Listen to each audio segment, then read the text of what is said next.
So, that close colleague who stayed behind with you? What's he been up to recently? Don't know, don't care.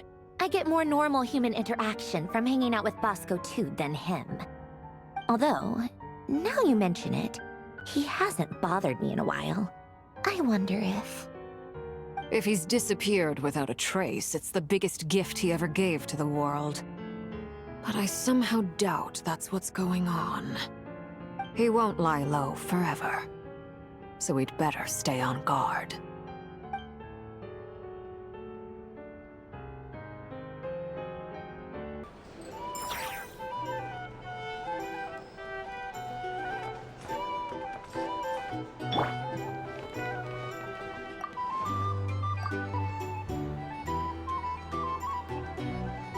Ah, Lord Sangamabe. How lovely to see you. I must thank you for the device you provided. It was an enormous help. Would I be right in thinking that it was developed by the Academia? Why come and ask me when you clearly know already? I mostly came to thank you. That's more like it. A little gratitude goes a long way with Lord Sangamabe.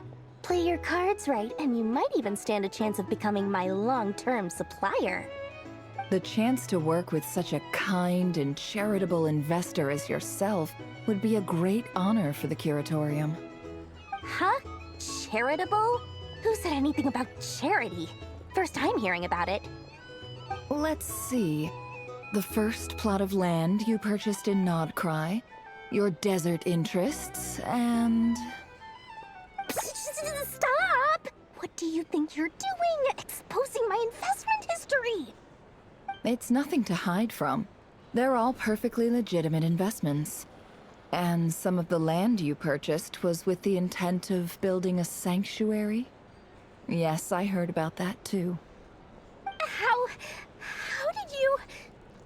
You're a curious case, Lord Sangamabe. You don't like people finding out about your good deeds, do you? But I'm afraid no matter how hard you try to keep things under wraps, where there's a will, there's a way. You did it for Sumeru, didn't you? It was empty land that was gonna go to waste otherwise. I figured if I built something there, it might at least get some use in an emergency. Disasters are capricious things. They strike without any warning. I've lost family to a disaster before, and I don't want to lose any friends or business partners if I can help it. My elder sister used to dream of finding a sanctuary.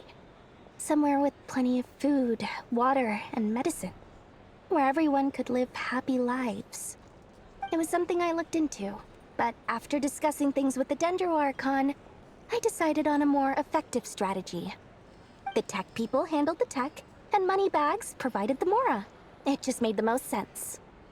It's a pity that so few people know the truth about you. Everyone says that you view everything in terms of Mora, and all you care about is growing your own wealth. So, what's the problem with that? Everyone wants to be rich. It's human nature. So yes, I love Mora, and it's nothing to be ashamed of. But surely you have dreams of your own beyond just making Mora. You don't get it, do you? My dream is to invest in other people's dreams. And, you know, make a nice little slice for myself along the way. Just thinking about it makes me happy. That sweet, sweet sound of Mora. Thank you. For the device? And the pendant. Oh, that. I was just returning a favor. Don't worry about it. Seems like we've both been away from home for a very long time. Yeah. So long that I barely remember what my family even looked like. That would be your mother, father, and sister? Yeah, though it's been years since my sister passed away. It's not like I want to forget them, obviously, but memory can be even more ruthless than the most calculating business person. Beyond a certain point, if something isn't helping you, it just gets rid of it. My sister can't help me now. Slowly but surely, her face is fading from my mind's eye. It's become a vague impression. Not everything will fade. When loved ones pass away, the beautiful memories are the ones that last the longest. Yeah, that's true. If you ask me, that's the one silver lining in all of it. Well, that, plus, I'm sure that life is much better now than it was back then. Oh, absolutely. I have tons of Mora, a big beautiful house, business is booming, and I'm as happy as can be. You've got a lot going for you too. Boss of the Curatorium of Secrets? I'm sure there's plenty of Mora to be made in that line of work. I appreciate the vote of confidence.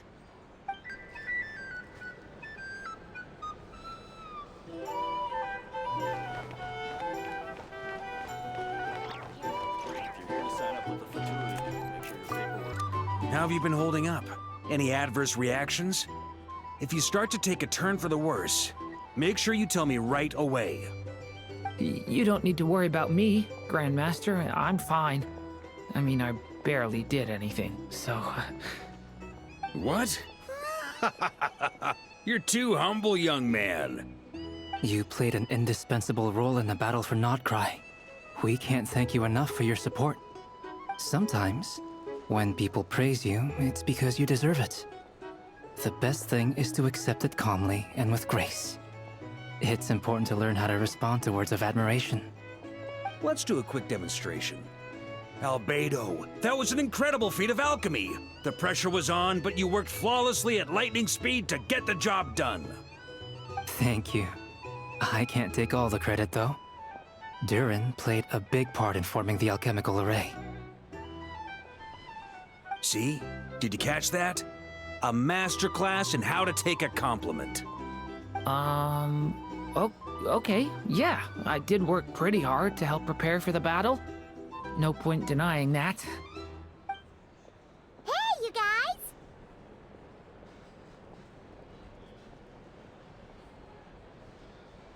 Hey, look who's bounced back. Looking good, traveler. Seems like you've recovered. You won't need to take any more medication. Can I get you a drink? Huh? You know how to order at a bar now? You've sure learned a lot recently.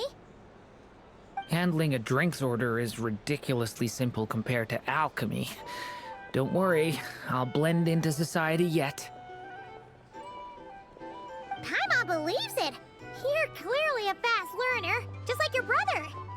To be totally honest though, Paimon didn't quite follow all the details when you first explained the plan to us. Don't worry, that's completely understandable. Unless you're a student of alchemy, it's hard to grasp the principle and how the process works. To put it in the simplest terms, we saw how our enemy stole the power of Kuvaki. And that gave us the idea of stealing his power to turn it against him. When facing an enemy you have no hope of defeating, it's best not to engage them in battle. So, instead of looking for a way to overpower him, we decided to help Columbina get strong enough to at least stand up to him in a fight. For this to work, we had to analyze his modes of attack, confirm who his main target was, and make sure that he wouldn't go beyond the range of the alchemical array. For added security, we prepared a total of 4 arrays. But to mitigate the impact of the battle, we identified one location in particular as the ideal spot, which is where the confrontation took place. The alchemical array absorbed his abyssal power. Then Durin processed it to render it usable by Columbina. That power enabled her to do what would otherwise have been nigh on impossible. What surprised me was that Dainsleif actually agreed to join us. Given his history with Rerir, he had every right to sit this one out. But we're extremely grateful for the decision he made. It must have been a painful choice to make. But I'm sure that making a decision was far better for him than staying in limbo. Absolutely. He was torn between 2 paths, but in the end, he made his choice and stuck to it resolutely. He doesn't strike me as the sort of person who'd stay trapped in limbo for long. Anyway, however you cut it, everyone gave a stellar performance. And now, it's time to kick back and celebrate.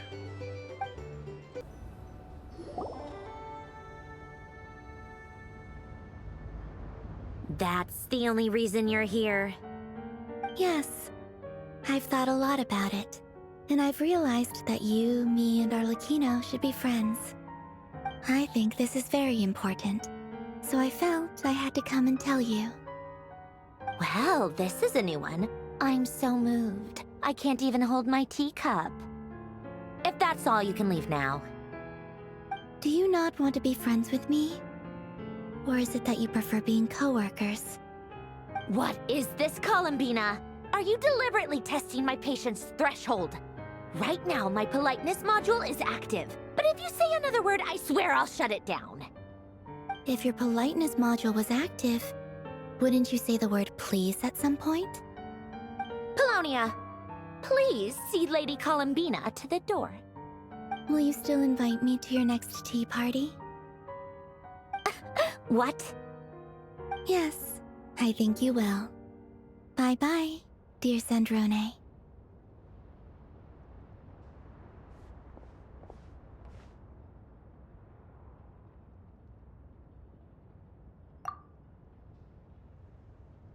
Last time, the Wild Hunt escorted you out.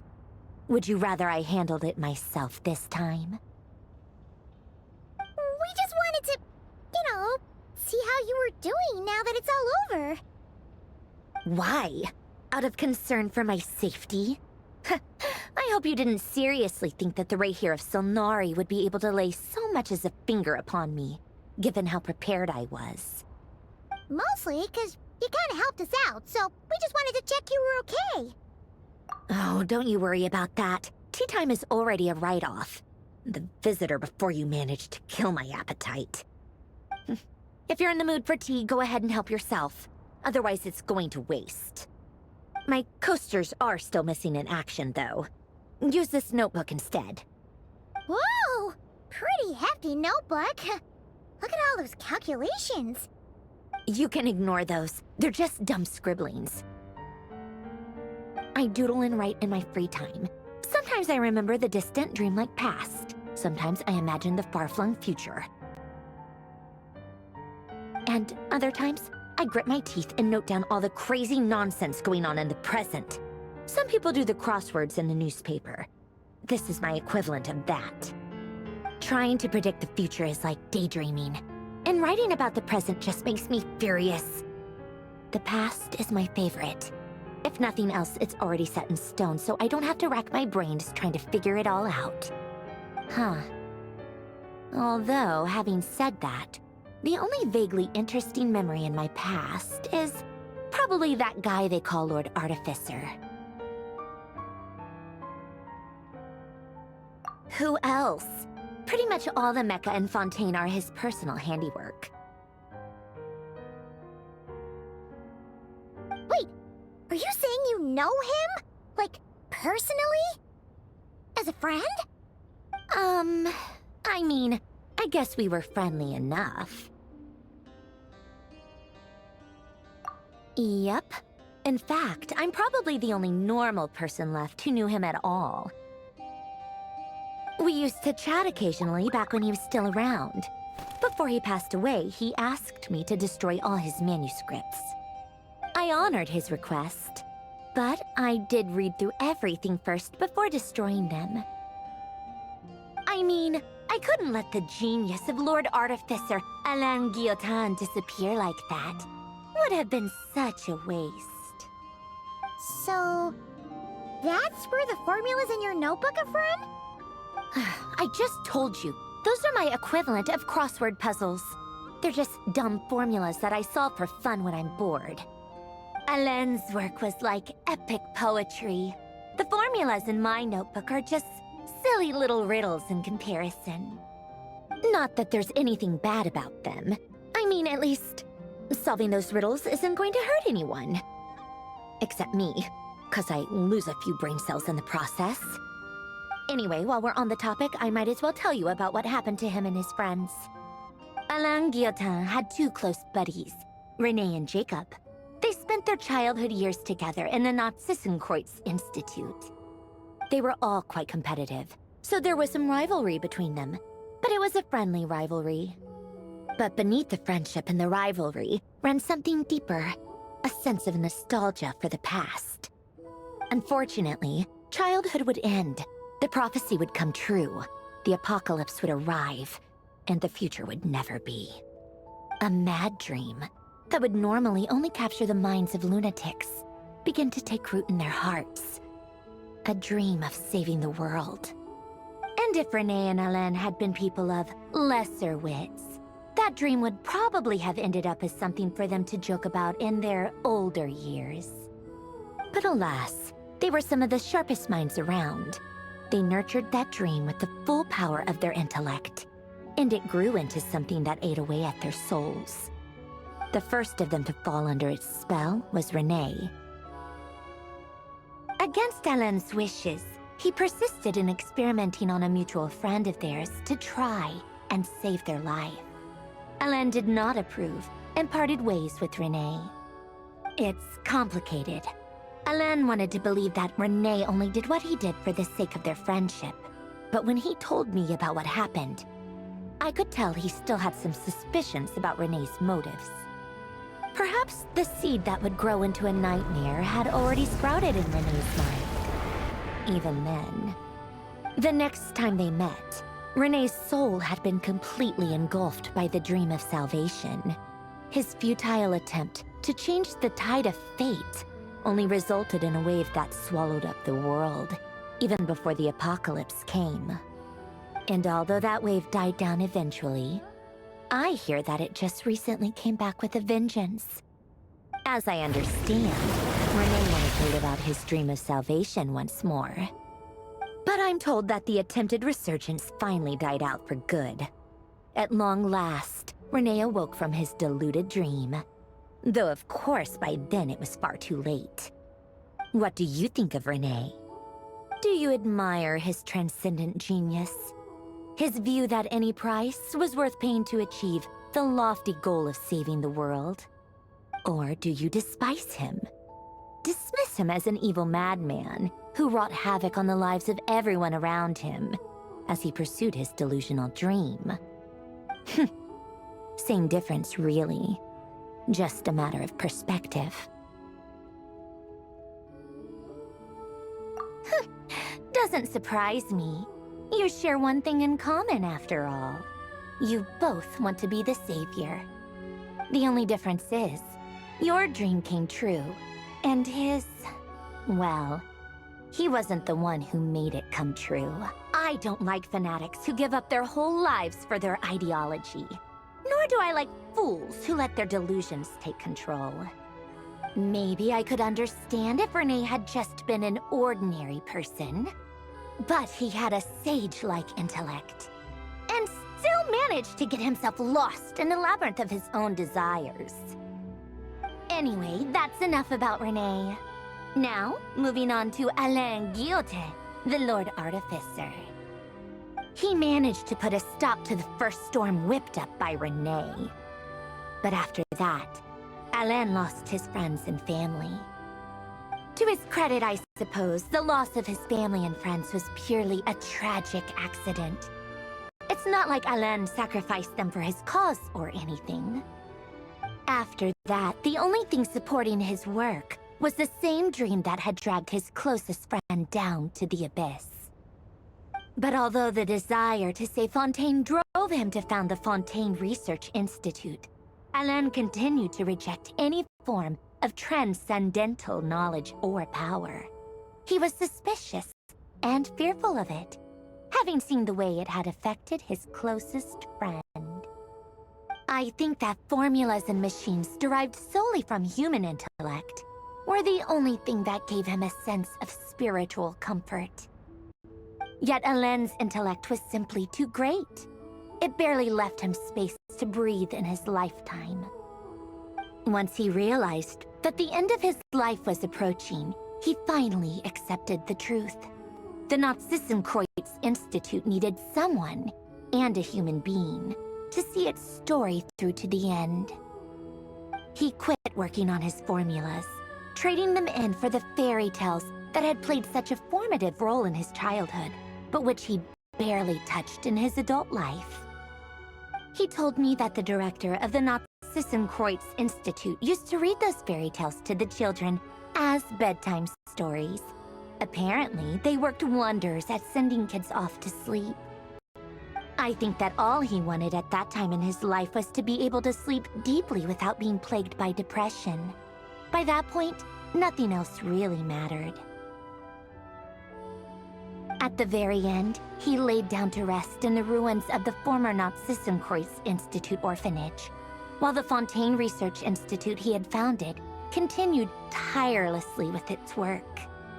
Many years after that, tensions over competing dreams would once again cause a rift, this time between members of the Fontaine Research Institute.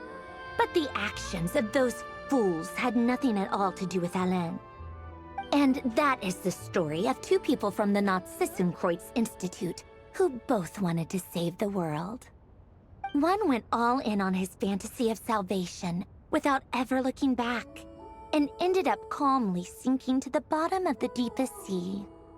The other sought desperately to burn bright in his life, even though he wasn't sure where he was going. I do sometimes wonder, why is it that people like them have such grand hopes of saving the world? Even the grandest tree starts as a tiny seed. So perhaps, for each of them, their mission to save the world began with a very simple desire: to save themselves. They were young children with friends and family who mattered to them, desires to explore the meaning of life, ambitions to have a successful career. They didn't want to see all of that taken away in one fell swoop. Or maybe they just wanted to find something to anchor themselves within the chaos, to stop them getting quietly swept away by the storms of life. But instead, the search for their own salvation took them down the rocky road laid out by fate. Do you think the desire to save oneself is enough of a justification to try and save the world? The way you said that sounded just like Alain. I asked him the same question back when he was in his prime, putting all of his energy into his work. He gave the exact same answer as you did. No elaboration, just a quick short answer before getting right back to his work. He was always that way. All right, tea time's over. I owe Arlecchino a favor for telling me these stories. I'll have to bring a whole sack of gifts the next time I visit the House of the Hearth. I'm gonna go tinker with Polonia now. You guys can do whatever you want, as long as it doesn't involve interrupting me. Polonia, exit hibernation mode. Begin diagnostics.